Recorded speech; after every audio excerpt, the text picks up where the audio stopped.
Buenas noches. Agradezco mucho la invitación a participar de este panel. Como creo que saben, yo no he sido ni soy demócrata cristiano,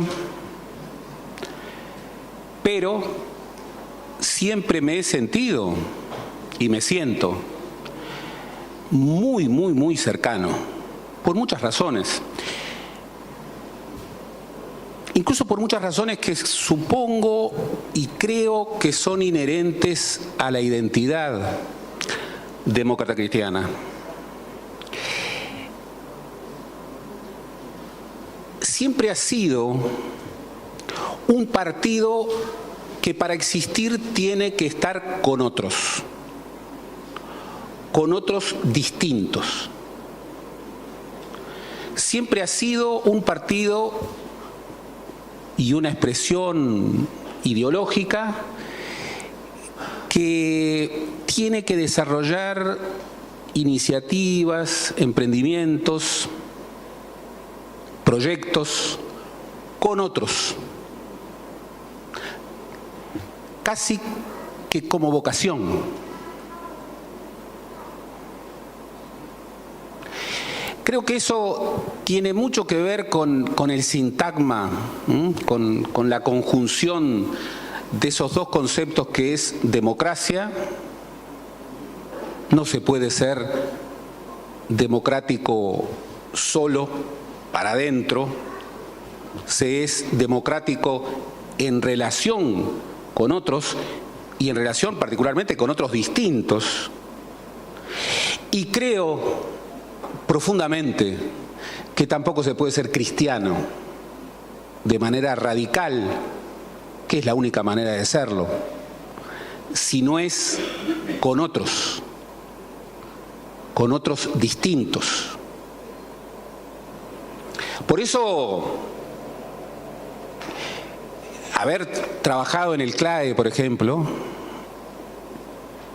durante 31 años, no solo me ha hecho conocer a muchos de los que están por acá, sino que ha formado parte central de mi vida. Una marca inolvidable y una marca que no es solamente intelectual, que es ideológica, política y también, y tal vez fundamentalmente, vivencial. Por otra parte, la democracia cristiana siempre habitó en mi casa. La habitó a partir de la militancia política de mi madre, de María José Argain, y particularmente de la inolvidable María Cristina Argain, que seguramente algunos y algunas de ustedes recuerdan. Entre mis primeros recuerdos de la política uruguaya está, yo supongo, pero tengo buena memoria, pero supongo que eran las elecciones del 62, aunque ahí tenía muy pocos años, si no eran las del 66. Pero recuerdo a mi padre, que era ballista y cristiano, como tantos,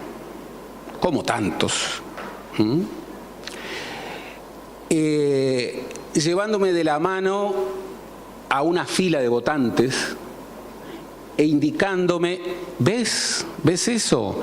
Eso es el Uruguay. Y el otro recuerdo que tengo es a María Cristina, en casa, incorporándonos a nosotros para ensobrar listas. y que nos llevaba a los actos del PDC, que, por cierto, no eran actos particularmente multitudinarios. Y por eso mi tía siempre nos decía, córranse un poco, córranse un poco. Y siempre no entendíamos con mis hermanos por qué no estábamos más cerca. Y ella, militando, córranse un poco más. Recuerdo muy particularmente la primera vez que escuché a Juan Pablo Terra en la explanada municipal, en un acto del PDC en el año 66. Y recuerdo la enorme devoción que mi tía y mi madre, particularmente, pero toda mi familia sentía por Juan Pablo.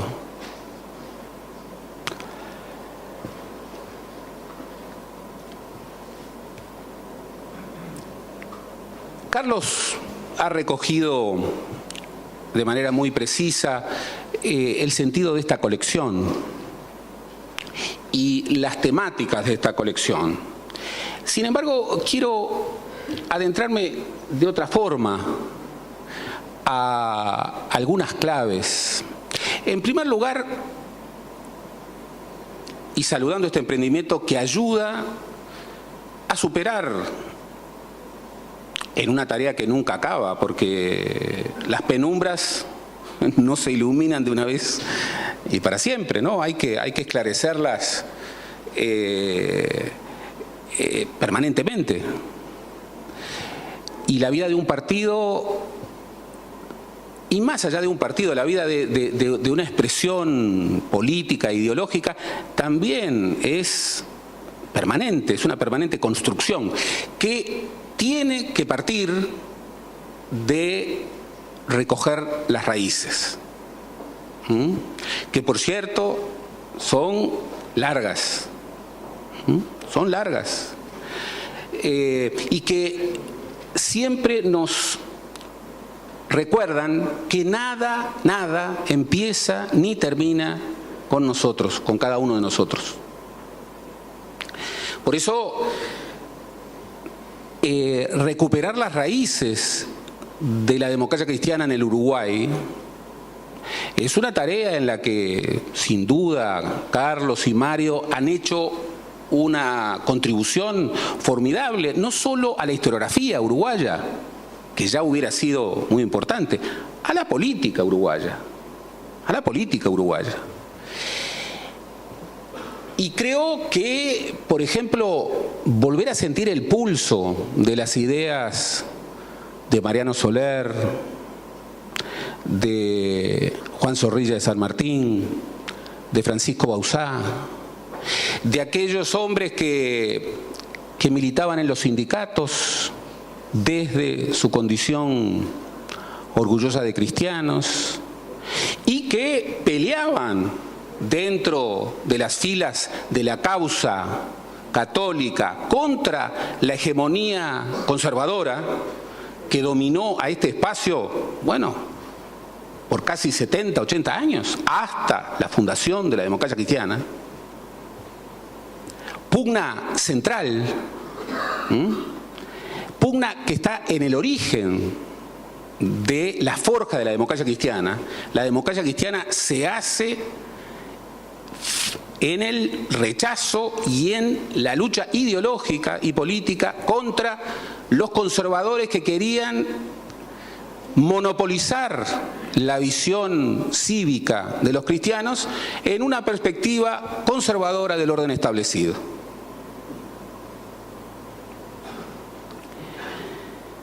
Por eso, cuando Mario y Carlos han recogido la visión, la creación, la construcción de la Unión Democrática Cristiana, en realidad recogen esto que señalaba Carlos, la fuerza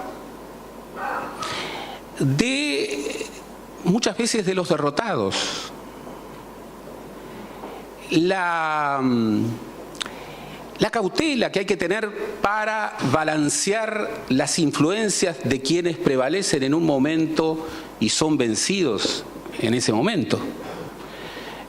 Yo creo que la democracia cristiana estuvo en ese torrente siendo minoría hasta que, en articulación con un tiempo nacional y mundial, prevaleció.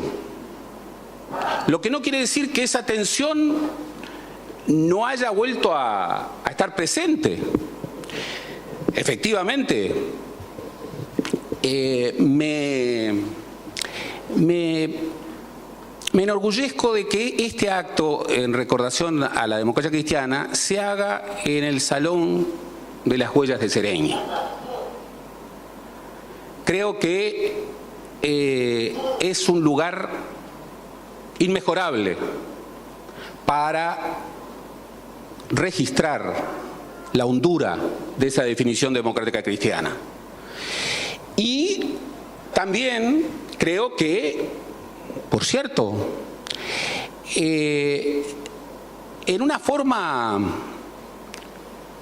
múltiple, la historia de la democracia cristiana tiene mucho que ver con sus socios, vuelvo a lo del principio, con quienes ha caminado a su lado. Doy un ejemplo. Históricamente siempre se habló de la pugna entre comunistas y demócratas cristianos. Eran los sectores más fuertes orgánicamente en los orígenes del Frente Amplio. Y por cierto que tenían visiones diferentes.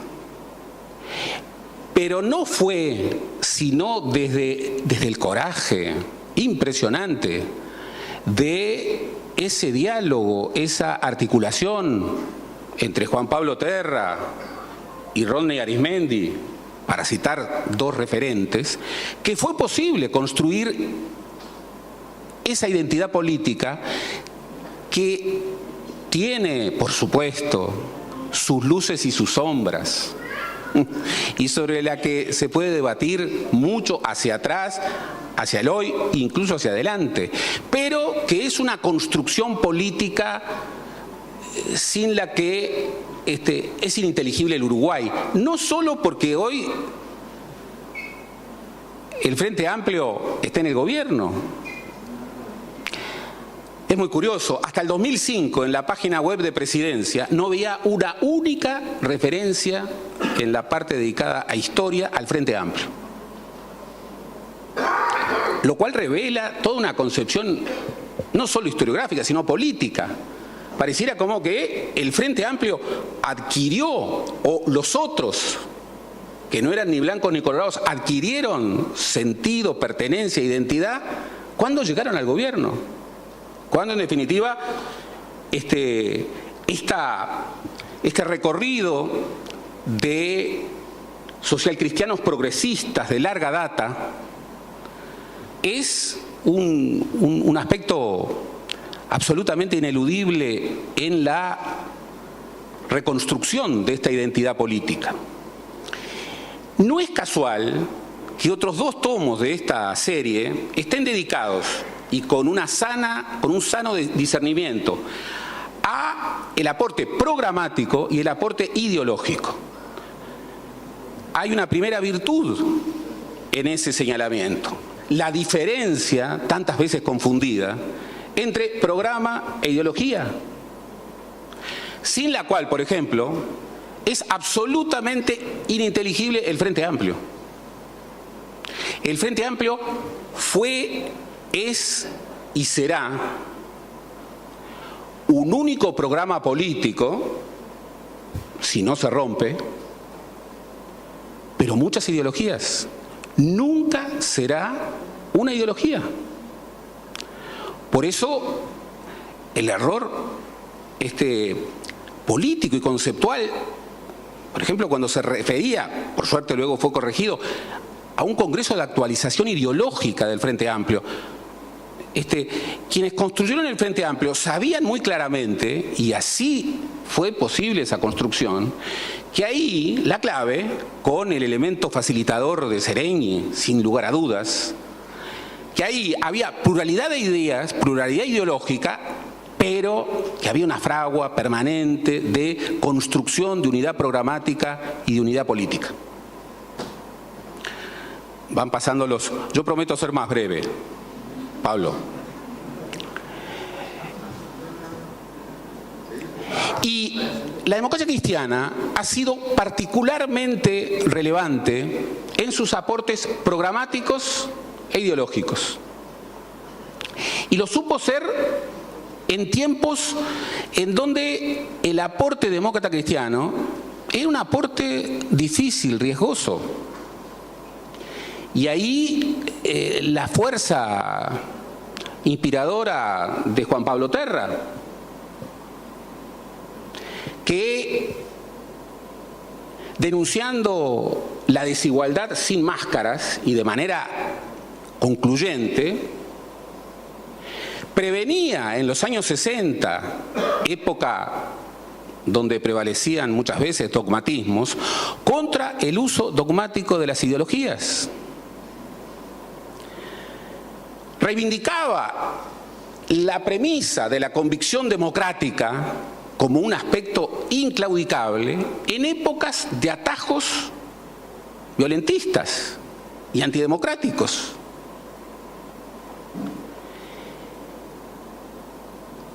Reivindicó el ideal comunitario y sus bases cristianas como una alternativa absolutamente central en la construcción de una sociedad mejor.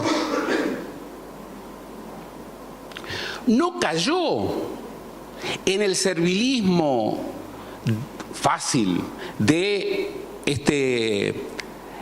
digamos, en el que cayeron muchos cristianos, de decirse marxista o hacerse marxista sin convicción, sino que trató de enriquecer el terreno de las izquierdas desde una visión que no era marxista y que aceptaba diferencias de fondo contra el marxismo.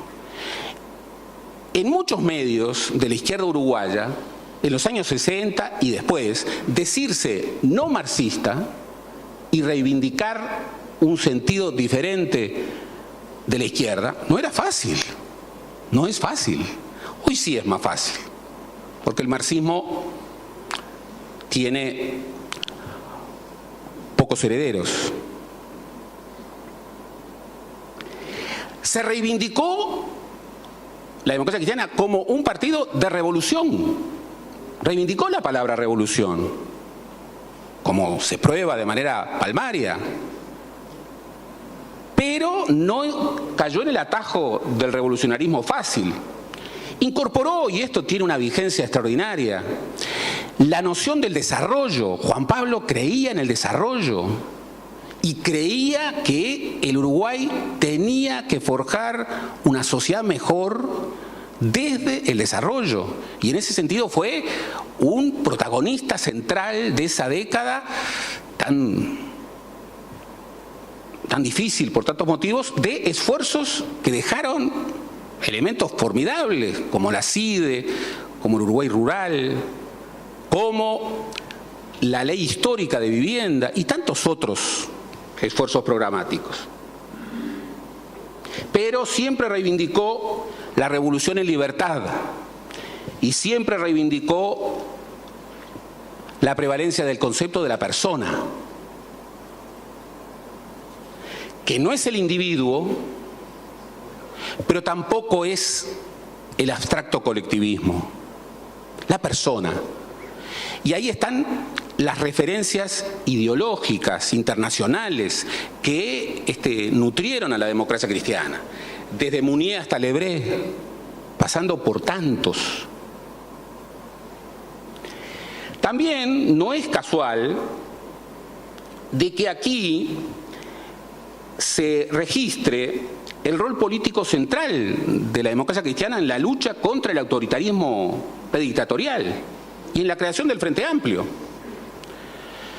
Y esto es particularmente importante cuando observamos que desde visiones que se pretenden historiográficas, pero que son netamente políticas, se trata de democratizar al pachequismo. Y se trata de democratizar al pachecato, como bien señala en el título de uno de sus libros Juan Pablo. Y parece como que el tiempo ha limpiado los desbordes autoritarios de ese periodo predictatorial, pero innegablemente autoritario.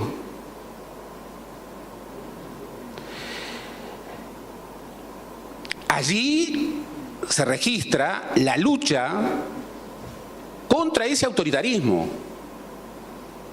Y eso es central, porque si los demócratas cristianos no se hubieran articulado con los Michelini, con los Arismendi, con los José Pedro Cardoso y con tantos otros, con Rodríguez Camuso y con tantos otros, que después habrán tenido sus derivas, pero si no se hubieran articulado en defensa de las libertades y en defensa de un proyecto distinto de sociedad frente al avasallamiento de las libertades en ese autoritarismo predictatorial, obviamente no hubiera habido Frente Amplio.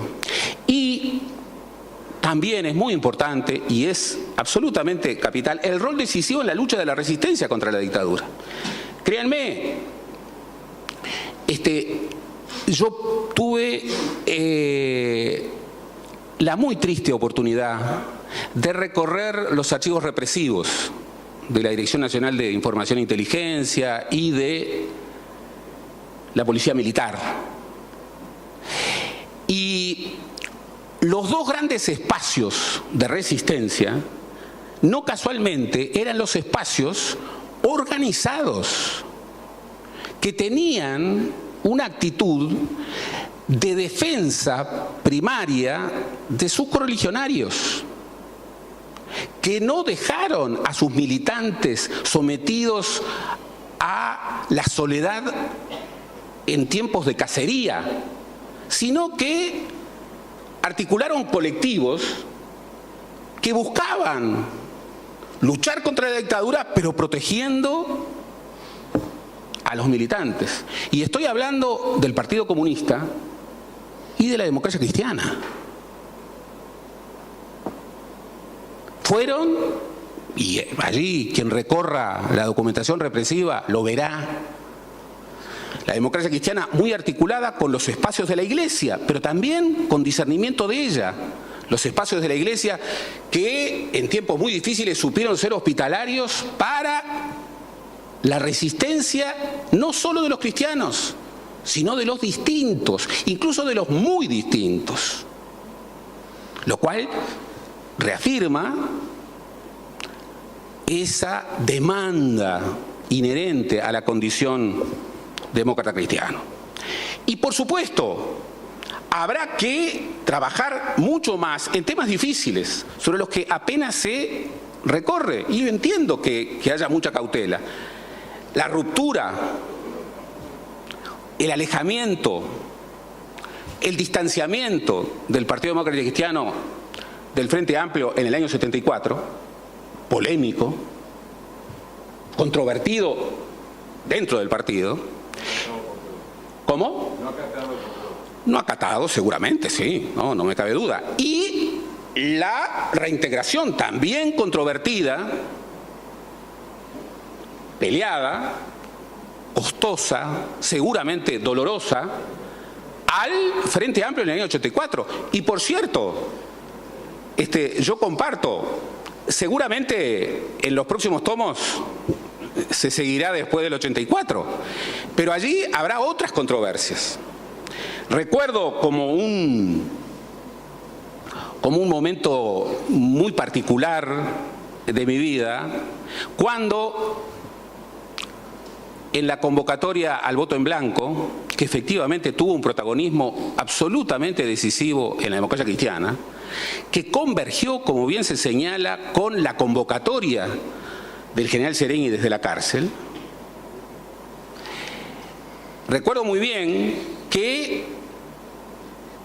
quien entonces me enseñaba a investigar, que era Carlos, que no había ganado en la asamblea donde se definió el voto en blanco, porque allí, si mis registros no me fallan, Carlos estaba por la abstención activa. Y había uno, que no voy a nombrar por supuesto, uno que respaldaba el voto en una asamblea muy grande, que respaldó el voto, una persona querida, respaldó el voto al Partido Nacional, a los sectores mayoritarios del Partido Nacional. Un demócrata cristiano entrañable también, Y sin embargo, Carlos formó parte de la Comisión del Voto en Blanco. Y una vez más, la democracia cristiana, en una iniciativa política, en donde no estaba claro el retorno al Frente Amplio. Seamos claros, se hablaba de una nueva fuerza política. Y la nueva fuerza política no estaba muy claro si iba a reestructurarse de acuerdo a los formatos del Frente Amplio del 71, cosa que lo obsesionaba a Sereñi. Y yo quiero que ustedes entiendan, en el centenario del nacimiento de Sereñi, cómo Sereñi se podía llegar a sentir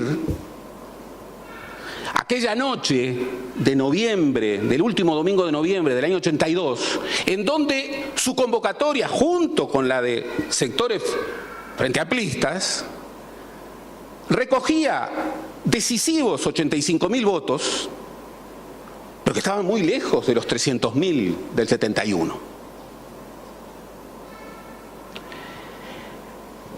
Y recuerdo que cuando se crea la Comisión del Voto en Blanco, en donde había demócratas cristianos, pero también había socialistas, había independientes, había gente de la cultura, había pluralidad. En el año 82, en donde todavía había represión dura, había terrorismo de Estado, me tocó acompañar a Diana, a Maldonado y Canelones, para preguntar por Carlos.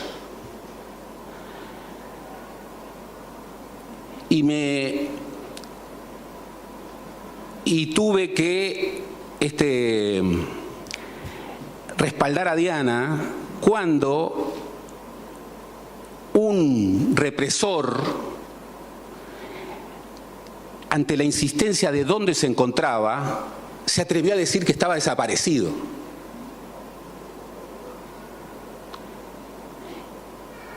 Y a partir de nuestra insistencia, solo después de mucho pelear, hubo un reconocimiento de que estaban allí.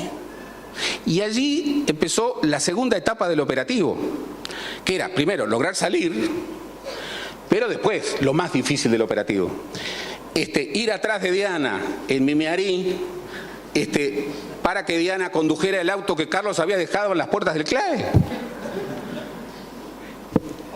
y llevarlo allá, en las viviendas, frente a lo que hoy es la Torre de Antel. Hazaña absoluta que Diana logró bajo mi mirada aterrorizada. Por eso, recordar la lucha contra la dictadura tiene que ser recordar esos momentos, volver a pasarlos por el corazón. La democracia cristiana fue un espacio absolutamente central en la resistencia contra la dictadura. Y compartió esa centralidad con el Partido Comunista, entre otras cosas porque supo preservar esa condición primera de protección a los militantes, de compromiso directo con los militantes, cosa que otros sectores no pudieron hacer y otros sectores ni siquiera se plantearon hacer. Por eso termino diciendo, en este salón de las huellas de Sereñi, que más allá de que la tradición de la democracia cristiana es una tradición complicada, les quiero decir, porque si recorremos todos los que han estado en estas décadas, todos los que pasaron durante estas décadas por la democracia cristiana, ¿cuáles han sido sus periplos? ¿Cuáles han sido sus controversias? El nivel de sus enojos, el nivel de su pasión, el nivel de sus controversias y también, fundamentalmente, el nivel de lo que los une, más allá de donde vayan, de lo que los une para siempre. Se advertirá que allí late una tradición y un espacio político que ha tenido, sin lugar a dudas, un rol político mucho más destacado que el número de sus votantes, muchísimo más destacado que el número de sus votantes. Por eso, yo que nunca he sido demócrata cristiano, pero que siempre he estado y estoy cerca, al lado de, celebro estos libros a partir de su centralidad y de su vigencia, en particular de la posibilidad de que muchos, no solo los demócratas cristianos, porque esta no es una lectura solo para demócratas cristianos, vuelvo a establecer esa condición inherente, esta es una lectura que también tienen que hacer otros distintos, que incluso se podrán poner de acuerdo con quien discutieron durísimamente en los años 60 y 70, como Juan Pablo Terra, a partir de ciertas reivindicaciones que parecían fuera de época entonces y que hoy son absolutamente centrales, que nos siguen convocando, como la primacía de la persona, como esa noción de democracia inclaudicable, como la reivindicación de la dimensión comunitaria, como la alternativa a un liberalismo conservador que se nos ha querido vender como la ideología nacional. Bueno, recoger ese legado y recoger esa herencia, estoy seguro que es muy importante para ustedes, pero créanme, es también muy importante para el país. Gracias.